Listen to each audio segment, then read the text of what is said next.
Hi book friends, Michelle here. Today's video, I'm going to talk to you about 5 books that I rated 5 stars that have a one-word title. These are all fantastic reads for me. They're all very different from each other.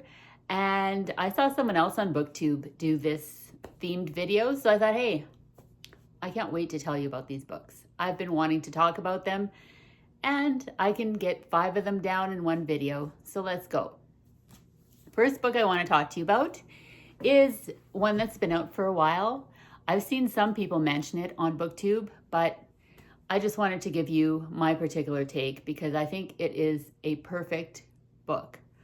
I'm talking about the book Out by Natsuo Kirino, translated from the Japanese by Snyder. Now, the first thing I noticed about this book is that I never in a million years would have guessed that it is a translated work of fiction. The translation is excellent. I would never know in a million years that it wasn't originally written in English. So there's that. In this book, we're following 4 women, Masako, Yayoi, Yoshi, and Kaneko. 3 of them work at the same factory in Tokyo in an industrial park where they make bento boxed lunches. They work the night shift. So we've got a setting that's very dark, physically dark, very atmospheric, very suspenseful, and very foreboding. You know, most of the action takes place at night to start off with.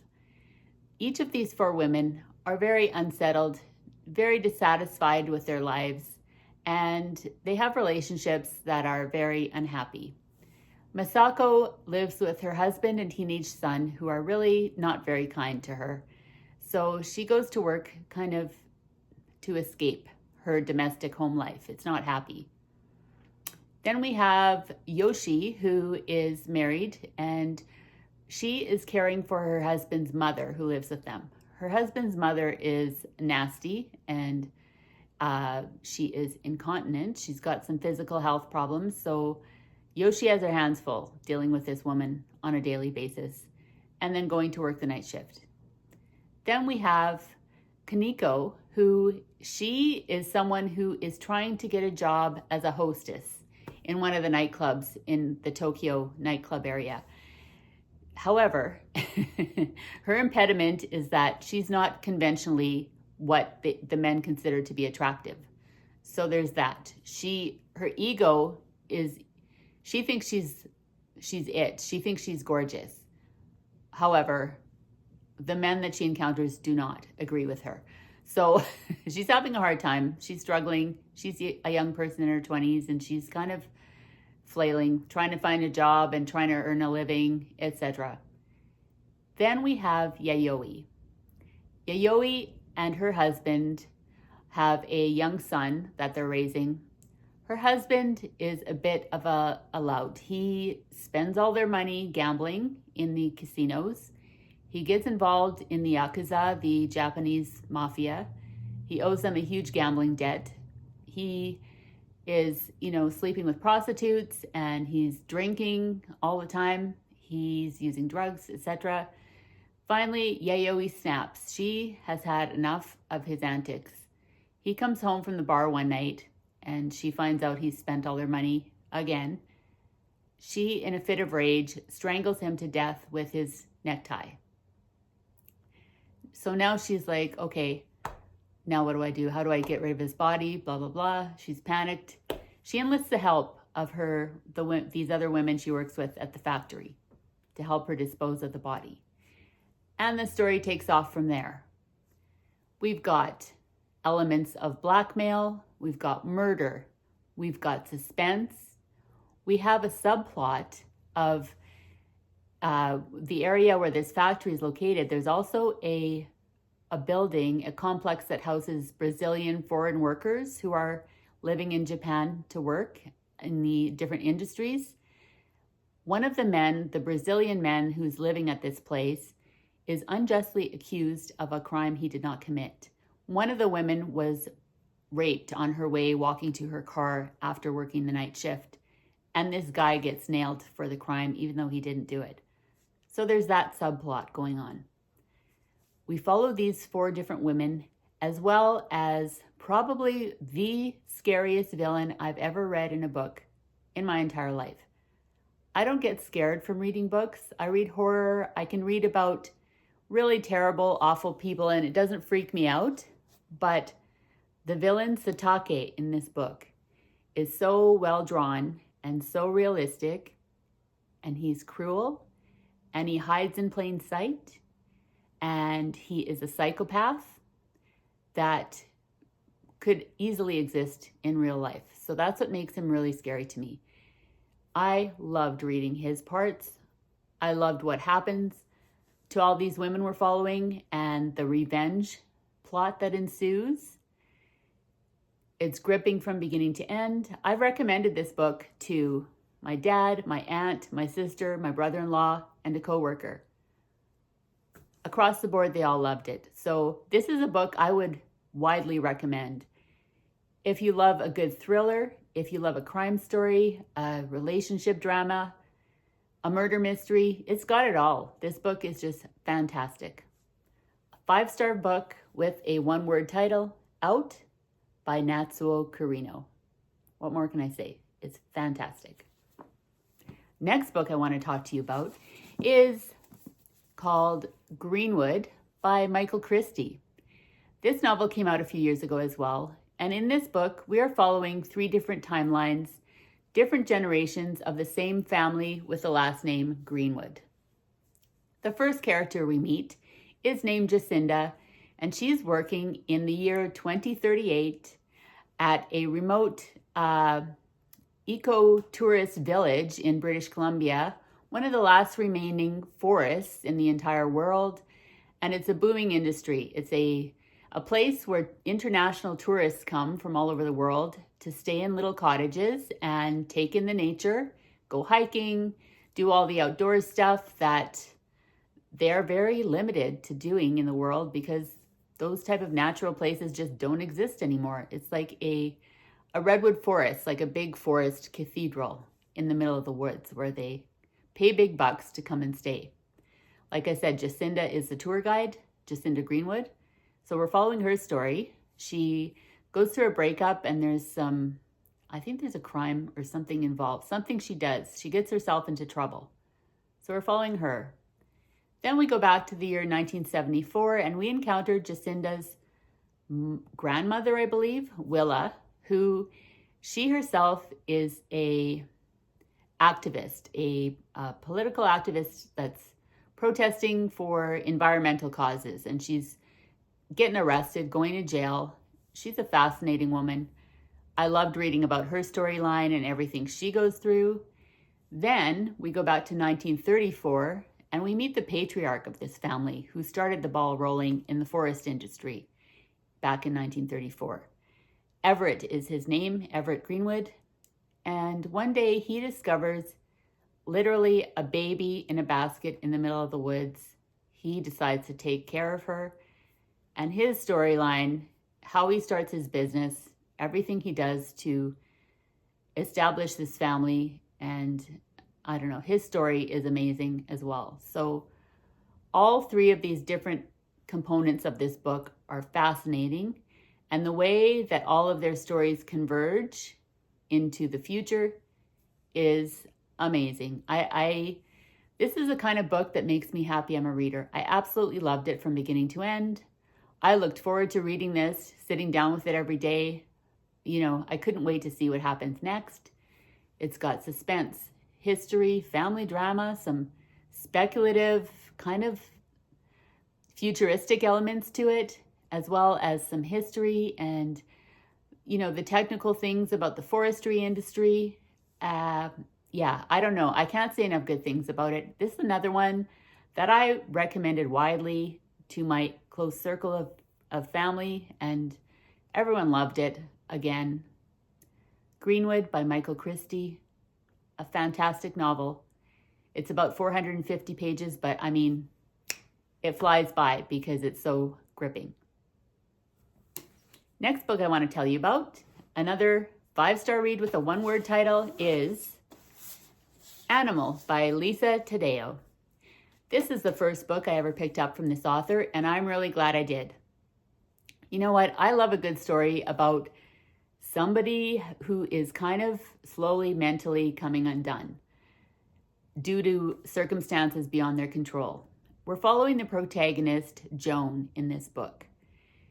We start the book off with a bang as Joan witnesses a horrific, violent event. She's at a restaurant with a male companion. Somebody shoots him, point blank range. Then we go back in time and we learn about Joan. This takes place in Los Angeles. So that's another component to this book. LA in this story is almost like a character unto itself. It's so atmospheric. She ditches this guy that she's with and she runs off to Laurel Canyon, and we see her meet the most interesting people. She kind of goes on a journey of self-discovery, and in her doing so, we learn more about her past, the trauma she endured as a kid, what led her to slowly lose the thread, mentally come undone, etc., etc. This is just a fantastic first-person kind of strange, atmospheric, really character-driven story. I don't know, the plot is less kind of goes in the background. This is more like, this woman's journey of self-discovery and healing and revenge, and she's fascinating. The setting is fascinating. It's, like I said, really atmospheric. A fantastic read, unlike anything I've ever read before. I gave it a 5 out of 5 star because it was so original and so gripping, and I just had to know what Joan, our main character, was going to do next. She, for me, was at turns likable, and then I hated her, and then I liked her again, and then I wasn't sure about her. And my feeling toward her shifted and changed as she did in this book. So fantastic. Animal by Lisa Taddeo. Next book I want to talk to you about is one of those books. It's another one, a 5-star read I would recommend really widely. We've got some history. We've got a family relationship saga. We've got some romance. We've got adventure. We have an immigrant story, survival story. The book I'm talking about is Homegoing by Yaa Gyasi. In this book, we are following two half-sisters, Essie and Effia. We start off in Ghana, where one of them, I can't remember which one, but one of them is kidnapped and taken into slavery. The other sister is married off to a really high-ranking officer in the military, a white guy that she's forced to marry and live with. They both, unbeknownst to them, live in the same house. One sister is upstairs with the admiral dude. The other sister is down below in the dungeon as a slave, living a horrible life. So we follow their story. We follow about 300 years worth of this family, what happens to them. And this book is unique in that each subsequent chapter is a different member of the family, a child of one sister in one chapter, then we go to the child of the other sister. And there's subsequent generations. Each chapter is a different generation, moving from the 1800s all the way up to the 1970s, I believe. Anyhow, it is fascinating. These are characters that you can relate to, that you want to root for, that are so interesting. And the history of this family is fascinating. Everything they endure, everything they survive, everything they conquer in life. Their losses as well as their successes. It's absolutely a fantastic story. I can't recommend this highly enough. What else can I say about it? Other than, one of the sisters stays in Africa. She stays in Ghana. The other sister goes to America. So the branches of the family tree branch out and spread out, and it's just unreal, the storytelling. I can't believe she managed to fit this big of a story in only 300 pages. Absolutely a 5 out of 5 star read for me. Homegoing by Yaa Gyasi. pick it up if you're curious. It's fantastic. I absolutely love this book. And the last one I want to talk to you about is by one of my favorite authors of all time. This could be one of my favorite books, maybe of all time. It's for sure my favorite book of hers. The book I'm talking about is Lapvona by Ottessa Moshfegh. This is a head spinner of a book. I don't know what to say. It's wild. It is a wild ride. Love the cover. Love the 80s-ish kind of shade of blue and the lettering. And the title Lapvona is the name of a medieval village that we're following. It is a fiefdom ruled over by a really evil, cruel jerk of a human being named Willem. I love a story with a fantastic villain. That, to me, that's a deal breaker. If they don't have a convincing bad guy, I find it hard to get invested. So this one, right off the hop, we have Willem, who is horrible. He does things to the villagers just for kicks that are really cruel and for no reason other than his own pleasure. For example, he just randomly will turn the water supply off just for kicks. And then he'll tell them, oh, you guys, God's angry at you, so there's no more water just because, you know, you must have done something wrong to piss him off. You must be sinners. So it's your own fault that there's no water. That kind of thing. He goes way beyond that, though. There are some really graphic, gruesome scenes in here of cruelty between human beings, things he does or makes other characters do. If that kind of thing bothers you, you might not enjoy those parts. However, for me, they were perfectly justified in showing the depths of depravity of this guy, and, you know, it fit with the story. So I didn't have a problem with it, but just, you know, a slight heads up, if you are bothered by that kind of thing, there are brief elements of really, really gross scenes in here. However, if you can get past that, or if it doesn't bother you, this book, aside from the villain and this little village, the name of the village is Lapvona, we are following a little boy named Merrick, who his mother died giving birth to him. And she tried to abort him, in fact, so he's actually was born with a disability due to his mother using very crude methods in trying to get rid of the pregnancy. So that's really sad. We also follow his father, who is just trying to, you know, he's a sheep farmer and he's got a really big heart. He's very sensitive. He hates having to kill his own livestock. He cries after every time that something bad happens to one of his sheep. So we get his character. Merrick, because he didn't have a mother, he was raised by one of the local townswomen named Ina. Now, Ina is said to be a witch. She has got some magical powers. She kind of casts a spell over the people in the town, and they are very distrustful of her. And you also, as a reader, will not know what to make of her, which I loved. She was an ongoing mystery in the book that I absolutely loved to read about. She's weird. There's a very comical scene in this book, as creepy and as fascinating as it is. One of the scenes in here involving Ina was so funny, I laughed out loud. It was so bizarre that I couldn't help but laugh. So there's that element. And yeah, we just follow these people as they're trying to survive living in this village under this creep named Willem.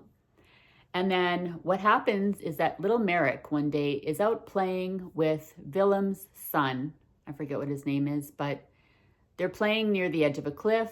An accident happens and Merrick accidentally ends up killing the son of Willem.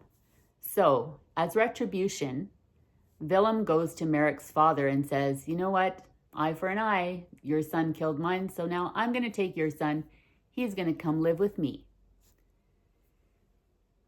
So that kind of sets things in motion. We learn about Merrick's father, who has been keeping this deep, dark secret from him.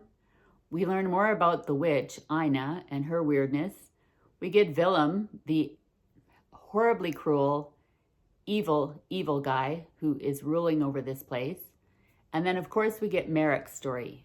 and how he overcomes what he's forced to endure in his life due to the accident that set all the other events in the story in motion. It is weird, it is gripping, it is scary, there's some magic involved in here. It is just an unbelievable read. I read this in one sitting. Like I said, it may not be for everyone. It's a very polarizing book from BookTube. I've seen people either absolutely love it like I do or absolutely hate this book. So,